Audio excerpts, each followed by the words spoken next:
Hello everybody, welcome to Alpine PD Climbing. Today I'm going to take you through the gear that I took to Everest Base Camp and Island Peak. So I was there last year in May 2017, summited Island Peak and got to Everest Base Camp.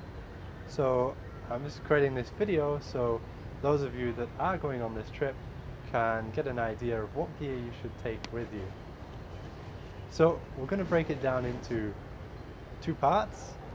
First of all, go through the gear itself, so the base layer, mid layer, outer layer, miscellaneous equipment. Then the second part is which gear I use for which stage of the trek. So from 2,500 meters to 4,000 meters, lower level trek, then 4,000 meters to 5,500 meters, which is Everest Base Camp, and finally 5,500 meters to 6,200 meters, the summit of Island Peak. So let's start off with the gear. So for the base layer, I took 3 base layers with me. One lightweight base layer, just a usual one from Uniqlo. A mid-weight wool layer from Mountain Hardware, quite cheap but very good. And then finally a heavyweight wool layer from Icebreaker. For the socks, I took a pair of lightweight wool socks, mid-weight wool socks, and heavyweight wool socks.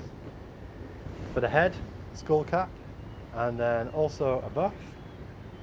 So a buff, super useful. You can use it to keep the sun off you, and then you can move it down here and keep the dust out of your mouth, and it also keeps you warm as well. So use this a lot. Then for the mid layer, I took this with me, Rab fleece, quite lightweight, but very warm, unless it gets windy, when you need to put another layer on, and then it will keep you warm. And a pair of trekking pants. So these are water and wind resistant, quite thin, good for the lower level part of the trek. Then soft shell layer, I took this ridiculous colour Rab soft shell jacket. So very stretchy, keeps you warm, keeps the wind off you, and keeps a bit of rain off you as well. And soft shell pants, these like mountaineering pants, super stretchy, wind and water resistant as well. Hard shell, so I took this, which I used once because it only rained once, an Arc'teryx Alpha SL jacket. Not much to say about it. I use it when I travel a lot. Keeps the rain off you. Wasn't used much in the trek. And also a pair of hard shell pants. So these are Arc'teryx Alpha SL pants. Most important feature is this full leg zip.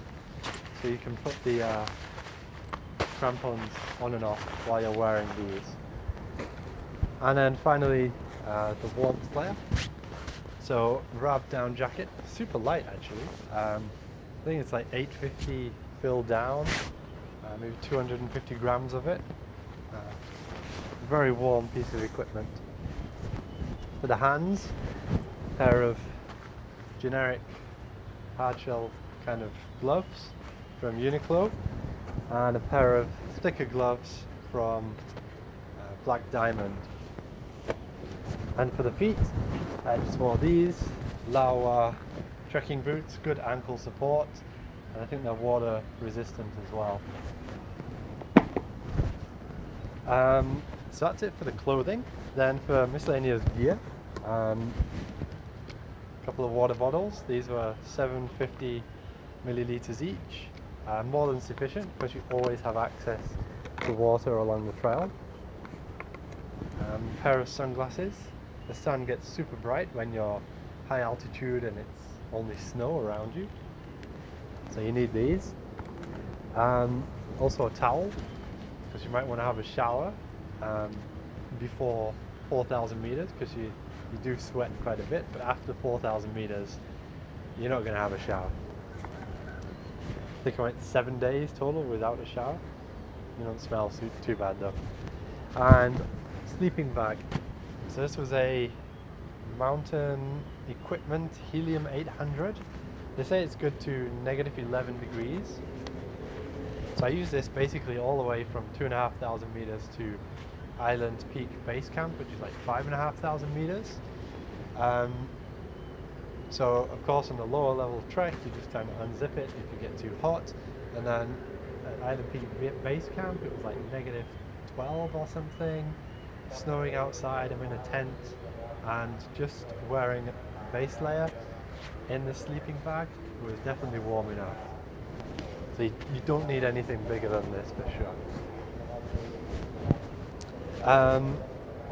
Other pieces of equipment I took, of course, I took a camera, my phone, toiletries like soap, um, also some medication like for diarrhea and also antibiotics, and you probably want some water cleaning stuff like chlorine or a SteriPen, which will be helpful. For the backpacks, I had this one, so a 95 litre backpack. Porters mainly carry that, and then a 35 litre backpack which I use for my day pack and summit pack for Island Peak. So that's an overview of all the gear. Now let's go into what I wore for each stage of the trek. So starting at 2,500 to 4,000 meters, on the base layer, basically I'm just wearing this lightweight base layer from Uniqlo with the lightweight wool socks. If it gets chilly, skull cap, and definitely need the buff because there's a lot of dust at the lower levels, so you want to keep that dust out of your mouth because it's not very pleasant. Then on the top, just basically have this rab fleece, and if it gets cold, we put the soft shell jacket on as well. On the legs, just the trekking pants, and for the feet, of course, the trekking boots, and we don't need gloves at that kind of altitude, it's not cold enough. So something like this on the lower level part of the trek. Then from like 4,000 meters to 5,500 meters, you scale up the gear quite a bit. So for the base layer, you go for the mid-weight wool base layer and the mid-weight socks. You'll need the skull cap and the buff as well, of course. Then for the top, the rab fleece, also the soft shell jacket, and the down jacket as well, because when you're in the tea houses, it's quite cold. There's no heating, and you're not moving, so you need something to keep you warm. And also on the day of Everest Base Camp Summit, we left before sunrise, so like 5 a.m. and super cold. We were in a snowstorm, so this kept me nice and warm. For the legs, we switched from the trekking pants to the soft shell pants, and for the hands we then put these lightweight gloves on, and of course on the feet we still have the trekking boots. So that's pretty much it for Everest Base Camp. Like this, so you're going to look something like this when you get to Everest Base Camp. And then finally for the summit of Island Peak. So we upgrade the base layer to the thickest one, the thickest socks. Of course we have the skull cap and the buff as well. Then on the top we have the fleece, the soft shell jacket and the down jacket. So a total of 4 layers, including the base layer. It's actually quite similar to what you would wear at Everest Base Camp, really.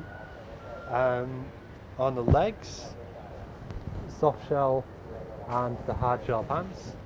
So hard shell pants, super important because you're sitting on the snow quite a bit, and the snow falls on the steeper section. The snow falls onto your legs, and you don't want wet legs at 6,000 meters when it's negative 20. It's not going to be very pleasant, maybe even dangerous.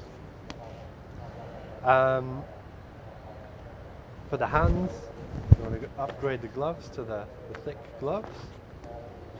And there's a few bits of equipment here that I rented. So you need a pair of mountaineering boots, pair of crampons, an ice axe, climbing helmet, then you need a climbing harness, a figure of eight, an ascender, and also a 120 centimeter sling as well. Um, so that's pretty much it. What you would need for the Island Peak summit as well. Island Peak, you're going to look something like this. So the buff on, big gloves, down jacket, and the hard shell pants. Right now, it's very hot. This clothing is made for -20 and I'm in 35 degrees. Yeah, this is what we're wearing. Um, if I was only going to Everest Base Camp and not to Island Peak, what wouldn't I have taken? I wouldn't take the hard shell pants, they wouldn't be needed, and you also wouldn't need the thick gloves. But everything else I would still take to Everest Base Camp. Um, Now on to a bit about what gear I think was essential, what would I take and what would I change or whatever. So first thing, this down jacket, super awesome. Keeps you warm.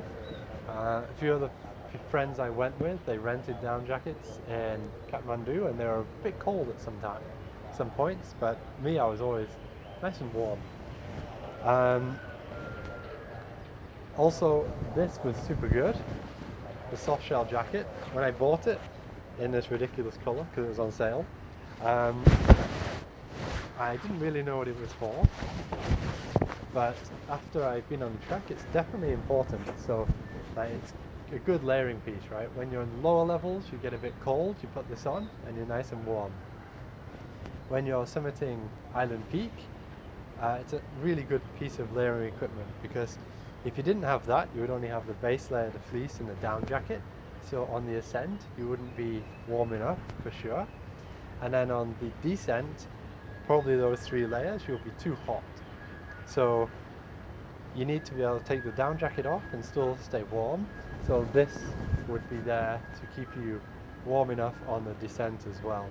So it's a very important piece of layering equipment. Um, what was I not so impressed with? These gloves. Uh, they were not warm enough. So on Island Peak, I was always relatively warm, my whole body, but my hands did get a bit cold at some points. Not like dangerously cold. I mean, they're sufficient. But if I was to go again, I would probably upgrade the gloves. So other than that, I think the gear is pretty good. Maybe if I was to go again, I would have rented more stuff instead of buying it because it's super expensive and renting is very cheap. For example, you could rent the sleeping bag and the down jacket. Obviously, some replicas from Kathmandu would cost you maybe $30 for 2 weeks to rent them. Um, you wouldn't be as warm, but if you're only going to be going once, renting's probably a better option. So I hope this helped you all decide what gear to take to Island Peak or Everest Base Camp, and have a good trip. Thanks.